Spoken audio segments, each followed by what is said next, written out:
ओम सभी को नमस्ते। मंत्रोच्चारण। ओम सहनाववतु सहनौ भुनक्तु सह वीर्यं करवावहै तेजस्विनावधीतमस्तु मा विद्विषावहै। ओम शांति शांति शांति।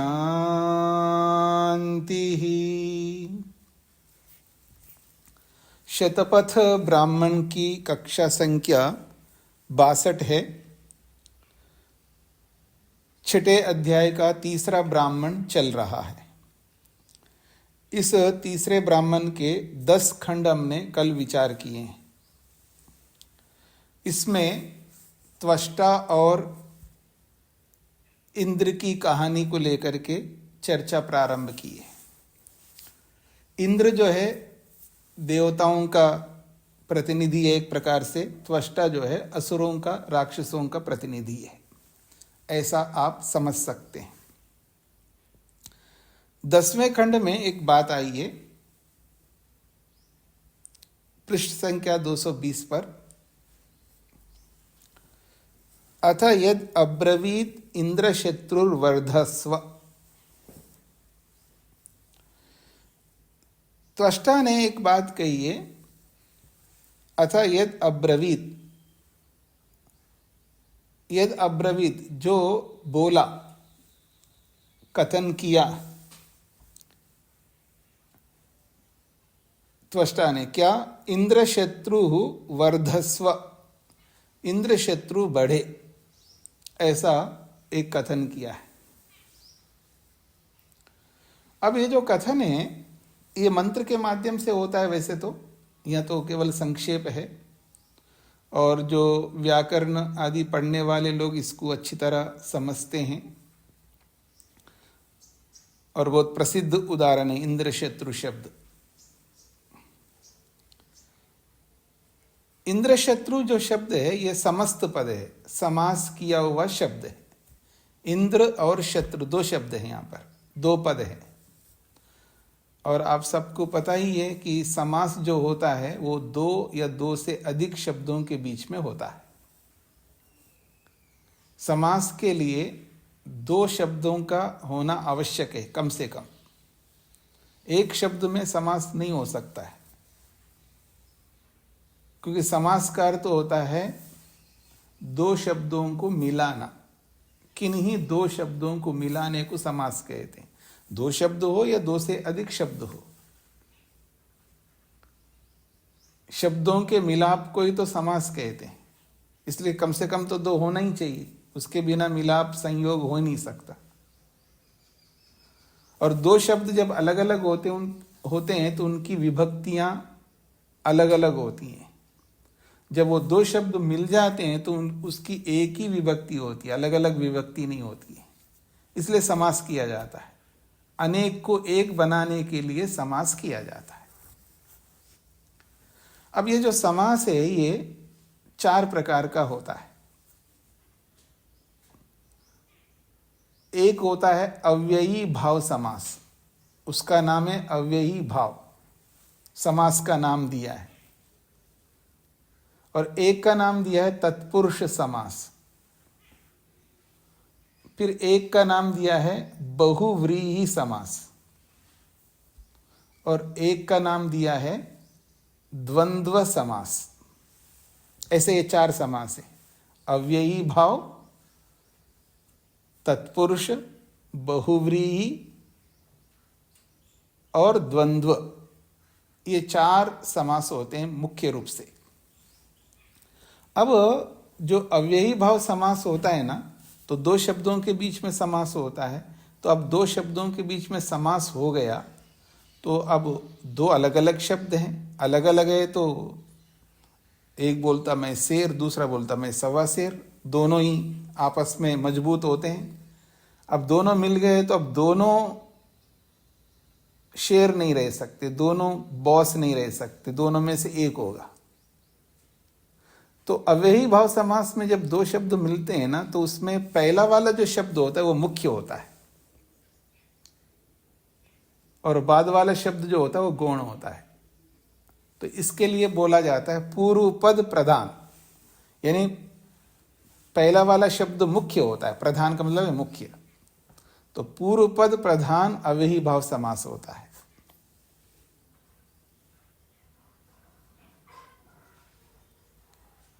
ठीक है जी। तो जैसे कि मैं बोलूंगा कुंभस्य समीपम उपकुंभम, उप और कुंभ, कुंभ कहते गड़ा, उप का अर्थ होता है समीप, कुंभस्य समीपम उपकुंभम। तो उप शब्द का मुख्य अर्थ है, यहाँ समीप मुख्य अर्थ है, घड़ा गौण है, समीपता जो है मुख्य, उपकुंभम का मतलब घड़े के समीप। तो समीप जो भी होगा वो मुख्य होगा, घड़ा मुख्य नहीं होगा। और दूसरा समास है तत्पुरुष समास। तत्पुरुष समास में उत्तर पद प्रधान होता है, यानी बाद वाला शब्द जो है मुख्य होता है।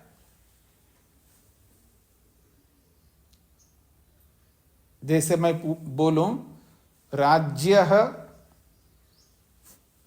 पुरुषः, राज्यः पुरुष, राजा का पुरुष। तो यहां राजा मुख्य है या पुरुष मुख्य है? क्योंकि पुरुष शब्द बाद में आए तो पुरुष मुख्य है, राजा गौण है। यहां अर्थ सेवक अर्थ होगा, राजा का पुरुष, यानी राजा का पुरुष का मतलब है सेवक, उसकी प्रधानता है, राजा गौण है।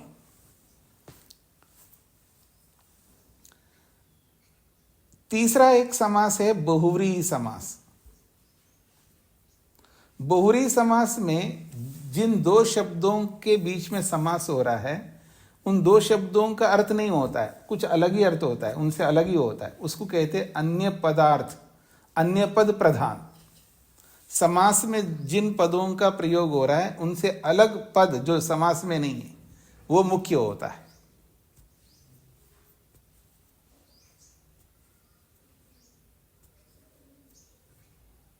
वैसा यहां शब्द है इंद्र है शत्रु जिसका, इंद्र है शत्रु जिसका। इंद्र शत्रु का समास ऐसा होगा, इंद्र है शत्रु जिसका।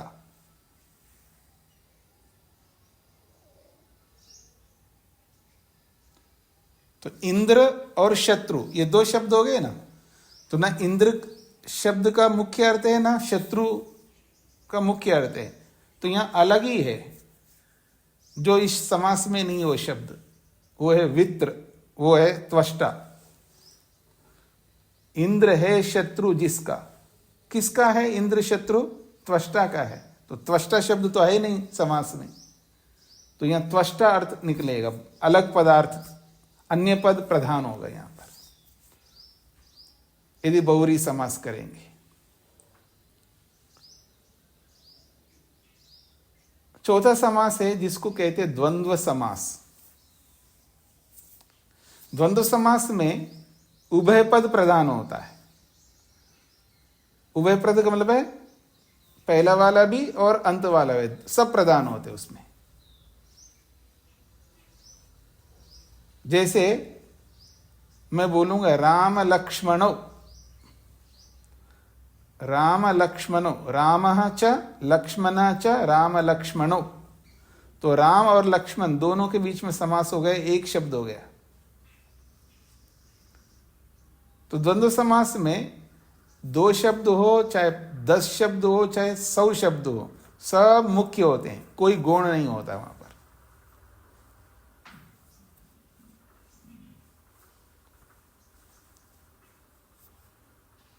तो आजकल पति पत्नी को द्वंद्व समास में रहना चाहिए। क्यों जी? आजकल जो पति पत्नी है उनको द्वंद्व समास में रहना चाहिए। पूर्व पद प्रधान हो तो भी समस्या, उत्तर पद प्रधान हो तो भी समस्या, उभय पद प्रधान होना चाहिए। दोनों मुख्य होना चाहिए।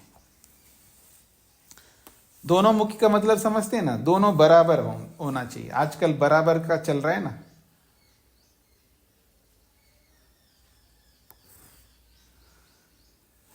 राम च लक्ष्मण च भरत च शत्रुघ्न च राम लक्ष्मण भरत शत्रुघ्ना, ये द्वंद्व समास है। चारों मुख्य है, किसी को भी गौण नहीं कर सकते आप। तो ये 4 प्रकार के समास हो गए जी।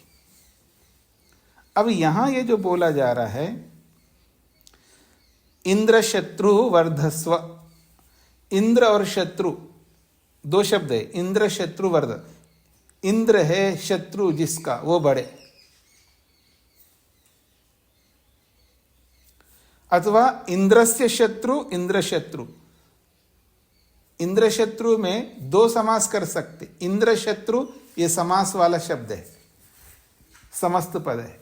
अब इसका समास आप दोनों ढंग से लगा सकते हैं। इंद्रस्य शत्रु तत्पुरुष समास लगा सकते हैं, इंद्र का शत्रु, अथवा बहुव्रीहि समास भी लगा सकते, इंद्र है शत्रु जिसका, ये बहुव्रीहि समास हो जाएगा। अब पता कैसे चले कि समस्त पद है, समस्त पद है, ये पता कैसे चले एक्चुअल में ये बहुव्रीहि समास वाला शब्द है, ये तत्पुरुष वाला समास वाला शब्द है, पता कैसे चलेगा? तो इसका पता लगाने के लिए स्वर लगाए जाते हैं। स्वर लगा, आपने वेदों में देखा होगा, ऊपर मंत्रों के ऊपर खड़ी रेखा, मंत्रों के नीचे आड़ी रेखा, ऐसे देखा होगा आपने, उसको स्वर कहते हैं। उदात्त, अनुदात्त, स्वरित, ऐसे स्वर होते हैं। यदि इंद्र शत्रु में आद्युदात्त है, आदि वाला अक्षर यदि उदात्त है,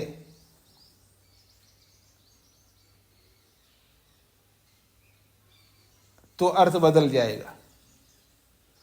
और इंद्र शत्रु में अंत वाला अक्षर उदात्त है, तो बिल्कुल अर्थ बदल जाएगा। स्वर से पता लगता है कि यहां समास कौन सा है।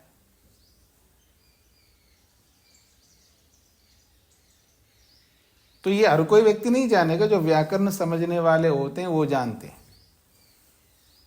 और व्याकरण के साथ साथ स्वरों का ज्ञान अच्छा होना चाहिए, तब जान पाएंगे।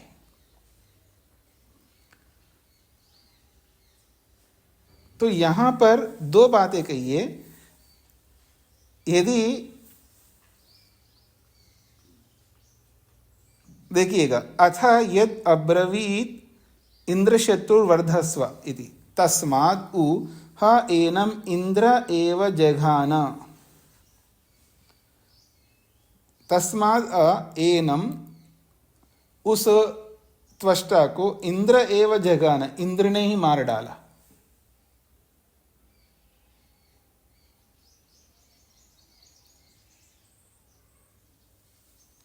क्यों इंद्र ने मार डाला? क्योंकि यहां पर इंद्र शत्रु में बहुव्रीहि समास मान करके चले, बहुव्रीहि समास मान करके चले तो इंद्र शत्रु, इंद्र है शत्रु जिसका, किसका है जी? त्वष्टा का। तो यहां इंद्र जो है बलवान हो रहा है, यहां पर इंद्र यहां पर बलवान हो रहा है। इंद्र है शत्रु जिसका, इसका मतलब यहां इंद्र बलवान हो रहा है। तो इसलिए इंद्र ने ही त्वष्टा को मार डाला। मारना था त्वष्टा के द्वारा इंद्र को, क्योंकि इंद्र ने ही तो त्वष्टा के पुत्र को मार डाला था। तो अब बारी किसकी है जी? त्वष्टा की है। त्वष्टा को मारना है, किसको? इंद्र को। और भूल से उसने क्या किया? अपने को मरवा डाला, बोलने में गलती कर दिया। बोलने में गलती कर दिया, वहां स्वर ऐसा बोला है जो कि आद्युदात हो गया, ऐसा बोल करके अपने आप को मरवा डाला। ये इसका तात्पर्य है। फिर कहें यद वा यद हा शश्वत अवक्षत, यदि ऐसा वो बोलता, यद हा शश्वत अवक्षत, यदि वो त्वष्टा ऐसा बोलता, कैसा? इंद्रस्य शत्रु वर्धस्व इति, इंद्र का शत्रु बढ़े, अर्थात अंतोदात्त के रूप में वो पढ़ता, तो कहते हैं इति शश्वद ऊह स एव इंद्रम अनिश्यत। अगर ऐसा बोलता तो स एव, वो त्वष्टा ही इंद्रम अनिश्यत, इंद्र को मार डाल सकता था।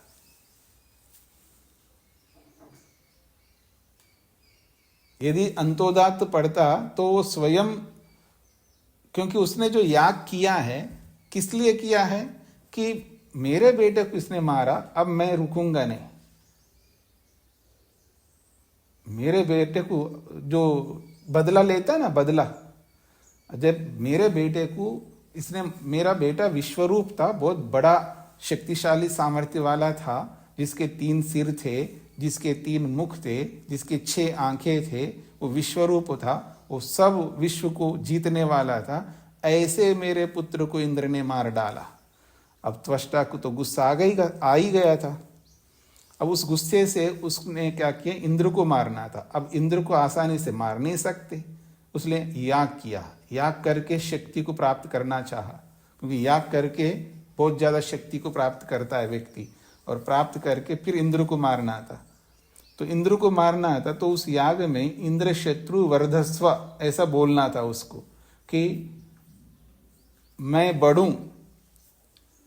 त्वष्टा को यह बोलना था कि इंद्र को मारने वाला जो शत्रु मैं हूं, मेरे को बढ़ना है, मेरे को वृद्धि प्राप्त करना, ऐश्वर्य को प्राप्त करना है, बल को प्राप्त करना है, ऐसा बोलना था। ऐसा ना बोल करके उसने क्या कर दिया कि इंद्र ही बढ़े, ऐसा बोल दिया उसने, तो इंद्र की शक्ति और बढ़ गई। तो इसलिए इंद्र ने जो है त्वष्टा को मार डाला। यदि वो ऐसा बोलता, अंत में वाक्य है यद हा शश्वद अवक्षद, यदि ऐसा वो बोलता कि क्या इंद्रस्य शत्रु वर्धस्व, इंद्र का शत्रु बढ़े, ऐसा अगर बोलता तो तब तो निश्चित रूप से शश्वद उ अ स एव, वो त्वष्टा ही बढ़ करके इंद्रम अहनिश्यत, इंद्र को वो मार डाल सकता था। लेकिन ऐसा नहीं हुआ, उल्टा ही हुआ। ये इसका तात्पर्य है।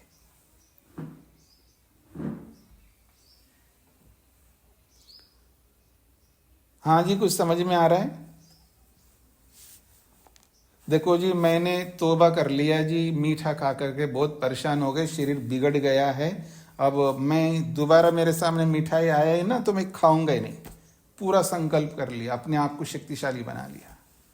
और जैसी मिठाई आ जाती है सामने और सब लोग खा रहे होते हैं, सब अरे कुछ खा लो, क्या फर्क पड़े, थोड़ा, बस थोड़ा से खा लो, टेस्टी कर लो। तो दूसरों ने बोला, तो जो शक्ति बढ़ा करके आया था ना, और वो शक्ति जो है सामने वाले को दे देता है, वो शक्ति जो है सामने वाले को दे देता है और स्वयं हार जाता है। ये वो वाली स्थिति है यहाँ पर। ये तो मिठाई खाने का तो एक उदाहरण है, दुनिया भर के उदाहरण है हमारे जीवन में।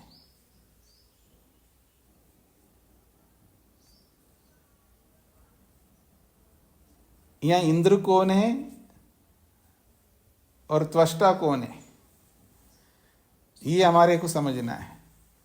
मन भी त्वष्टा हो सकता है, मन भी इंद्र हो सकता है, आत्मा भी त्वष्टा हो सकता है, आत्मा भी इंद्र हो सकता है। ये हमारे ऊपर निर्भर करता है।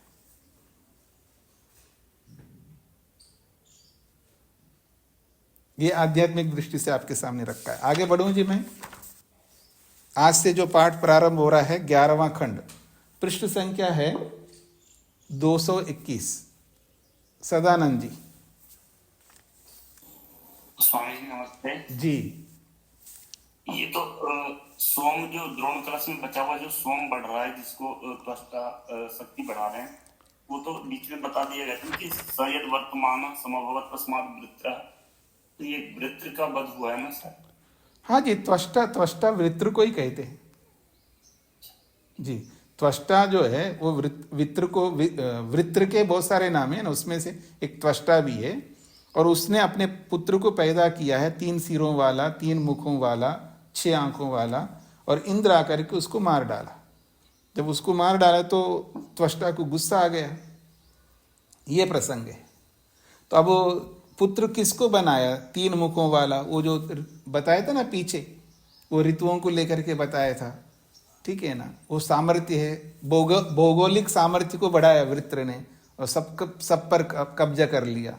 तो इंद्र आकर के उसको समाप्त कर दिया, उस कब्जे को। तो फिर त्वष्टा को गुस्सा आया, फिर उसने याग किया है, फिर याग करके इसको मारने की चेष्टा की है, खुद मर गया। ये प्रसंग है जी। आगे बढ़ता हूं जी।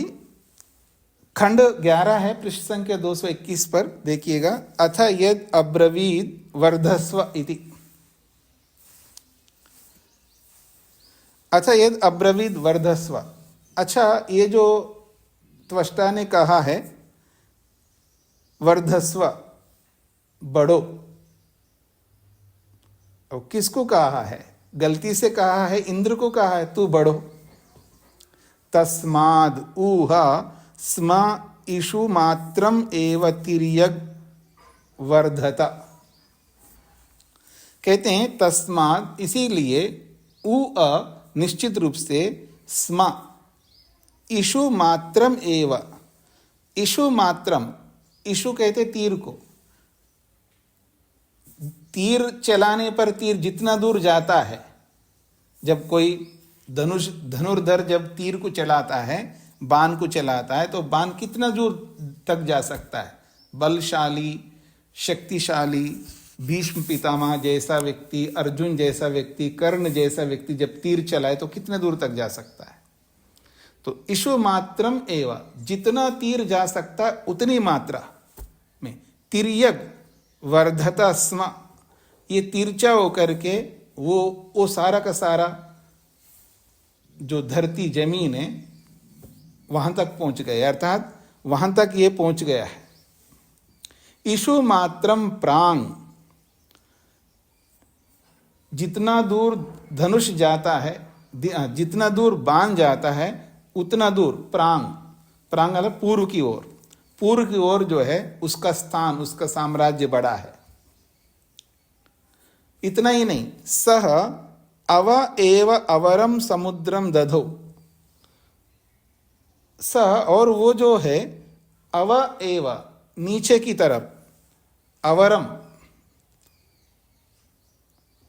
समुद्रम दधो, समुद्र, समुद्र के नीचे की तरफ भी उसने अपना हथियार लिया है, दधो धारण कर लिया। यानी पूर्व की ओर, पूर्व दिशा की ओर जो भी धरती है उसको, और समुद्र के नीचे की तरफ जो भी समुद्र का स्थान है उसको दधो धारण कर लिया है। अवपूर्वम सा यावत स आसा सह एव तावत अन्नाद आसा। कहते हैं अवपूर्वम, पूर्व के नीचे की तरफ, पूर्व दिशा के नीचे की तरफ, सह वह व्यक्ति, यावत स आसा, जितना दूर वो विद्यमान था, उस स्थान को, जितना दूर वो विद्यमान था वहां से लेकर के पूर्व की ओर, नीचे की ओर सारी धरती को, सह एव, एक साथ, तावद अन्नाद आसा, उतना ही अन्न उसी का हो गया है। किसका जी? त्वष्टा का हो गया अथवा इंद्र का हो गया। यदि गलती से बोले तो इंद्र का हो जाएगा, और ठीक बोले तो त्वष्टा का हो जाएगा वो स्थान, और सारा अन्न उसी का हो गया। तावद अन्नादासा, उतना स्थान, जितना बताया ना, जैसे तीर को मारने से जितने दूर तक तीर जा सकता है, बड़े योद्धा लोग जब तीर मारते तो बहुत दूर तक जाएगा जी, तो उतना स्थान उसी का हो गया, और उस स्थान में जो भी अन्न है उस अन्न का वो मालिक हो गया। अन्नादा आसा, उस सब का वो अन्न वाला बन गया। अब सारा अन्न उसी के लिए हो गए, तो बाकी लोग जो है, एक दुनिया का दस्तूर होता है जी, गरीब के पास जाकर के देता नहीं है,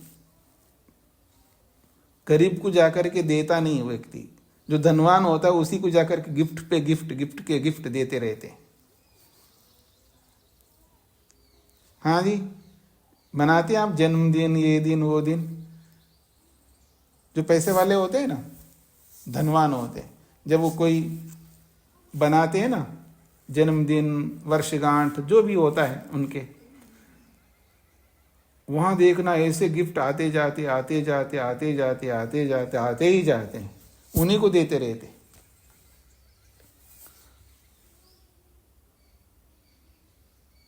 और उनके यहाँ काम करने वाले होते हैं ना जी, वो जन्मदिन बना दे, फिर उनके पास गिफ्ट ही गिफ्ट आते रहते हैं क्या? तो जिसके पास जो होता है उसी को और ज्यादा दिया जाता है। तो यही स्थिति यहां पर दिखाई जा रहा है।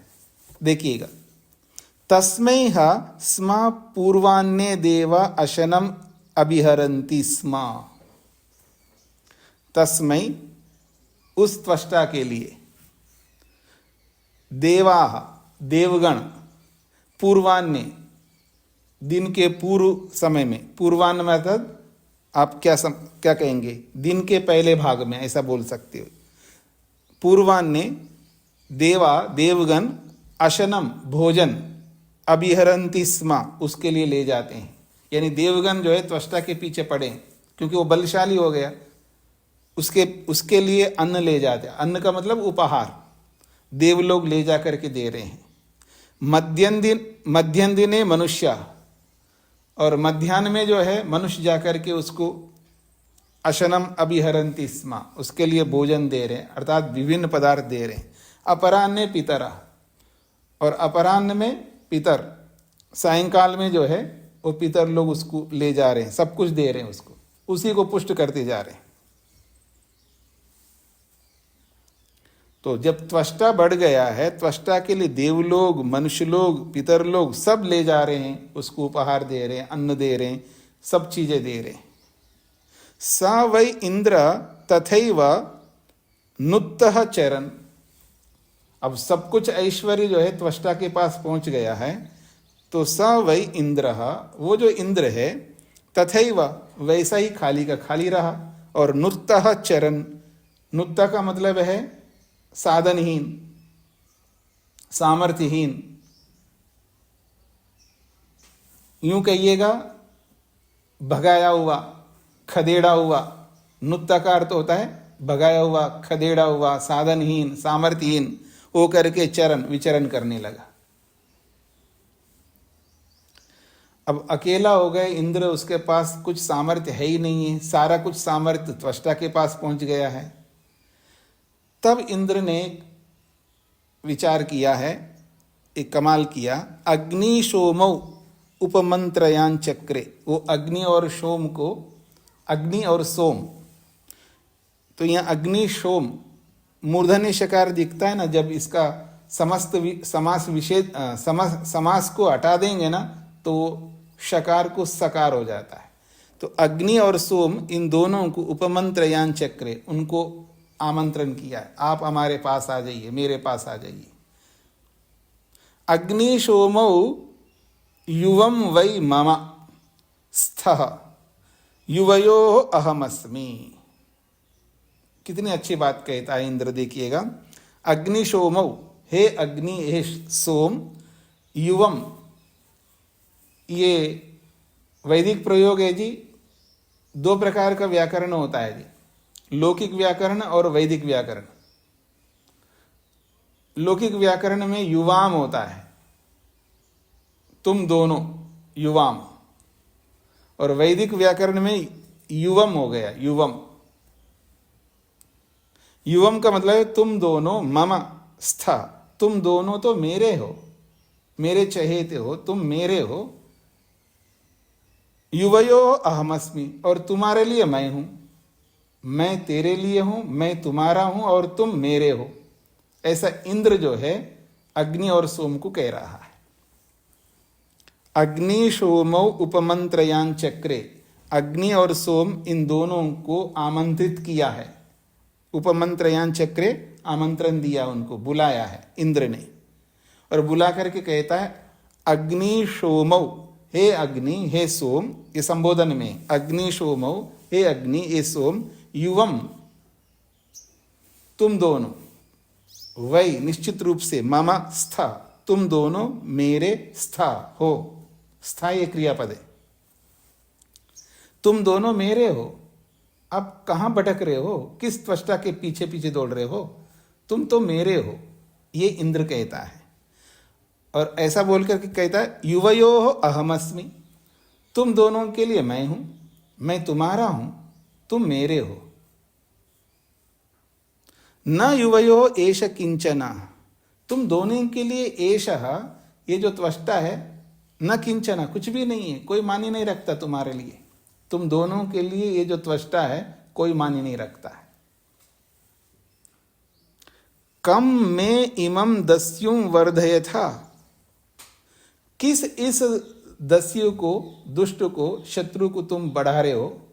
कमाल करते हो आप, अग्नि होकर के, सोम होकर के, किस दस्यु को तुम बढ़ा रहे हो, किस दुष्ट को बढ़ा रहे हो आप। कम में इमं दस्युं वर्धयथा, मैं, मेरे सामने, तुम मेरे होकर के, कम इमं दस्युम, किस इस मूर्ख दस्यु को, शत्रु को, वर्धयथा, बढ़ा रहे हो।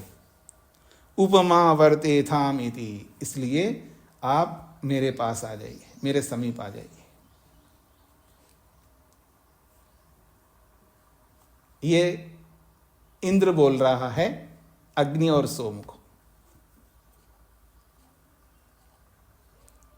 हाँ जी, स्पष्ट हो गई जी कहानी। ये कहानी स्पष्ट हो गई जी, बड़ा सरल है।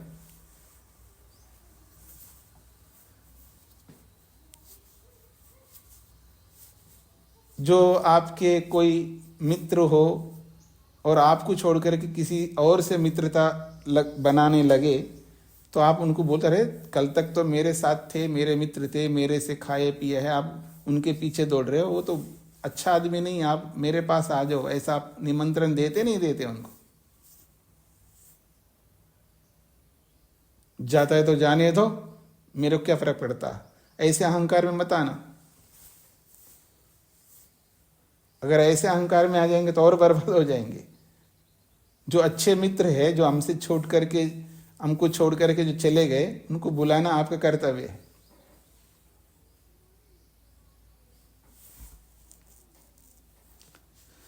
तो ह ऊचतु, अब मित्र तो मित्र होते हैं जी, आजकल के जैसे मित्र होते हैं। अच्छा, तो ह ऊचतु, उन दोनों ने बोला है, अग्नि और सोम ने इंद्र से। तो ह ऊचतु, उन दोनों ने बोला, क्या बोला, किम आवयो ततः स्यादिति, अच्छा हम आपके पास हो जाएं तो इससे हमको क्या मिलेगा जी। कुछ तो आपको देखना पड़ेगा ना, हम उनको छोड़ के आपके पास आए तो हमको क्या मिलेगा। वो कह रहे हैं किम आवयो तथा स्यात्, अगर हम उनको छोड़ करके त्वष्टा, क्योंकि त्वष्टा के पास तो सारे ऐश्वर्य, अन्नाद हो गए, वो अन्न से भरपूर हो गया, परिपूर्ण हो गया, सारे ऐश्वर्य उसी के पास है, और उसको छुड़वा करके आप अपने पास लाना चाह रहे हो, तो इससे हमको क्या मिलेगा। किम आवयो हो ततः स्यात्, क्या आवयो हम दोनों को, ततः उससे क्या मिलेगा। तो अब वो इंद्र को बोलना पड़ेगा, कुछ तो उनको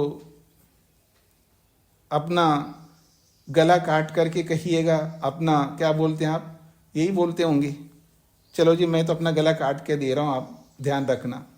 तो कहते ताभ्याम एतम अग्निशोमीयम एकादश कपालम पुरोडाशम निरवपत। ताभ्याम,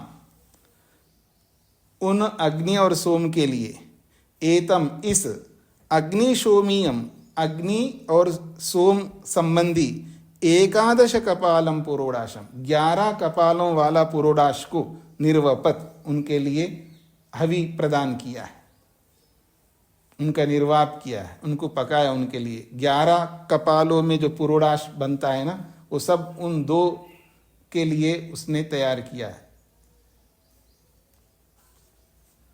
कितना बड़ा लालच देना पड़ता है, देखिएगा कितना बड़ा लालच देना पड़ता है। तस्माद अग्निशोमीय एकादश कपाल पुरोडाशो भवति, तब से लेकर अब जो है अग्नि सोमी या एकादश कपाल वाला पुरोडाश होता है। आज भी जब दर्शेष्टि पूर्णिमासिष्टि याग करते हैं तो वहाँ 11 कपाल वाला पुरोडाश होता है।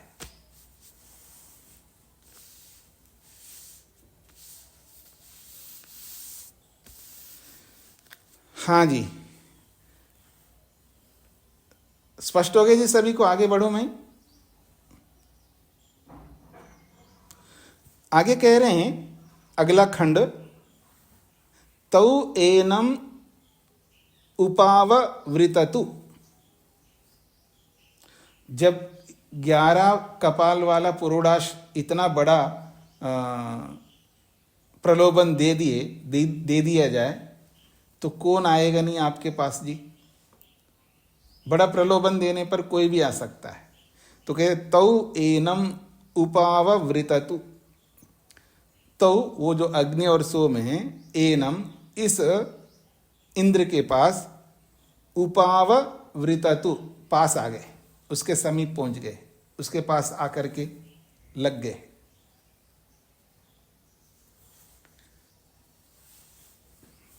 हाँ जी अनिल जी, क्या पैकेज दिया जा रहा है बेटे को?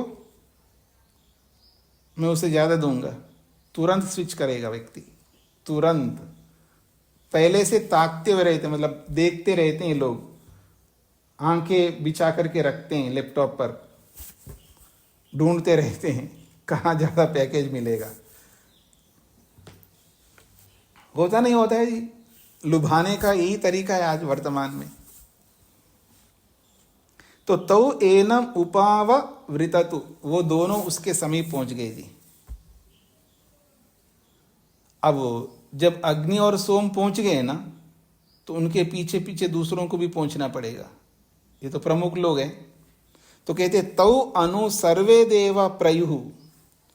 तौ उन दोनों के पीछे, तौ अनु, अनु का मतलब पीछे, तौ अनु उनके पीछे पीछे सर्वे देवा प्रयु, सारे देव आ गए।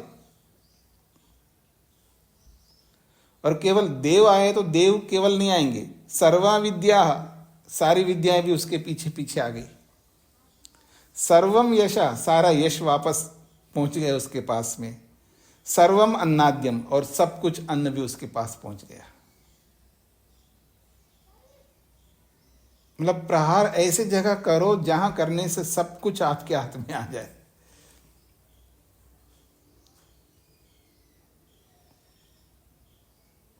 किसी बड़े आदमी को अपनाना हो तो वो बड़ा आदमी जिसके साथ जुड़ा हुआ है ना, उसको पकड़ लो ना, सब आ जाएगा वो अपने आप। तो कहते हैं तौ अनु सर्वे देवा प्रयु, उन दोनों के पीछे पीछे, अग्नि और सोम के पीछे पीछे सर्वे देवा, सबके सब देव प्रयु पहुंच गए। सर्वा विद्या, सारी विद्याएं पहुंच गई।